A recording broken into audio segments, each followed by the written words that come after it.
मैं योग माया मिश्रा आप सभी बच्चों का हिंदी की इस व्याकरण की कक्षा में हार्दिक स्वागत करती हूँ। आज हम सब मिलकर पढ़ेंगे व्याकरण का पहला अध्याय चैप्टर 1 हमारी भाषा। भाषा विचारों के आदान प्रदान का माध्यम है, यानी कि हम कुछ कहना चाहते हैं, किसी को कुछ समझाना चाहते हैं, उसके लिए हमें जिस माध्यम की आवश्यकता होती है उसे बच्चों भाषा कहते हैं।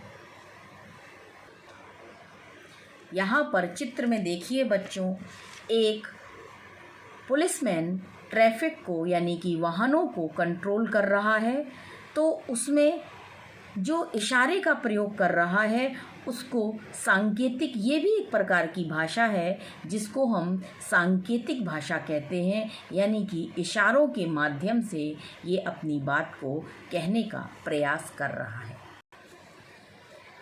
ये हमारी पाठ्य पुस्तक में देखिए, संसार में बहुत सी भाषाएं बोली और पढ़ी लिखी जाती हैं। सभी देशों की अपनी भाषाएं होती हैं, ठीक है। बिना भाषा के हम कुछ भी समझने और समझाने में पूर्णतः सक्षम नहीं हो सकते हैं। हमारी भाषा, ठीक है, संसार में बहुत सारी भाषाएं बच्चों बोली जाती हैं, जैसे कि जापान में जापानी भाषा बोली जाती है, रूस में रूसी भाषा बोली जाती है, फ्रांस में फ्रांसीसी, चीन में चीनी, इंग्लैंड में अंग्रेज़ी भाषा बोली जाती है। जो अंग्रेज़ी भाषा है ये एक अंतर्राष्ट्रीय भाषा है, यानी कि हर देश में इसका प्रयोग किया जाता है, इंटरनेशनल लैंग्वेज है। भारत की राजभाषा, अब हम भारत की बात करते हैं, भारत की राजभाषा हिंदी है।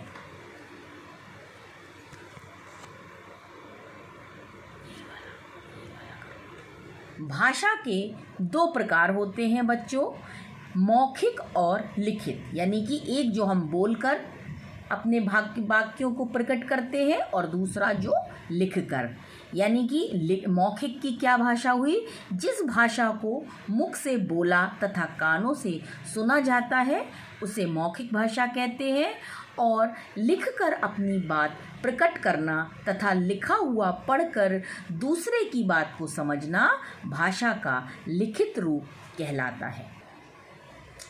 दूसरी परिभाषा है लिपि। क्या होती है?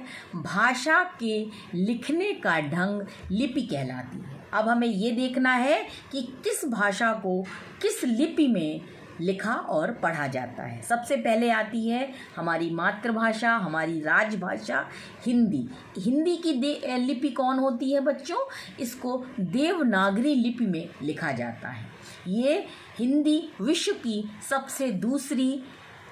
सबसे अधिक बोलने वाली भाषा, जाने वाली भाषा है, यानी कि विश्व में दूसरा स्थान रखती है जो भाषा को सबसे ज़्यादा लोग बोलते हैं। पंजाबी भाषा किस लिपि में लिखी जाती है? गुरुमुखी में। अंग्रेज़ी भाषा रोमन लिपि में लिखी जाती है। उर्दू भाषा फ़ारसी लिपि में लिखी जाती है।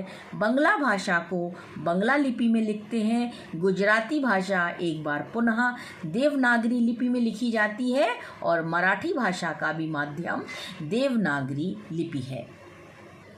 हमारे पाठ में जो अंतिम परिभाषा है वो है व्याकरण की। व्याकरण बच्चों किसे कहते हैं? जिस शास्त्र से भाषा के शुद्ध रूप और प्रयोग का ज्ञान प्राप्त होता है उसे व्याकरण कहते हैं। यानी कि हमें सही लिखना और बोलना जो शास्त्र सिखाता है, भाषा के शुद्ध रूप का ज्ञान कराता है, उसे व्याकरण कहते हैं। जैसे कि इसमें चित्र में दिया हुआ है, मेरे को बाजार जाना है, ये भाषा का अशुद्ध रूप है। जिन बच्चों को व्याकरण का ज्ञान होगा वो क्या करेंगे? मुझे बाजार जाना है। ये भाषा का शुद्ध रूप है जिसका ज्ञान हमें व्याकरण के सही प्रयोग से प्राप्त होगा।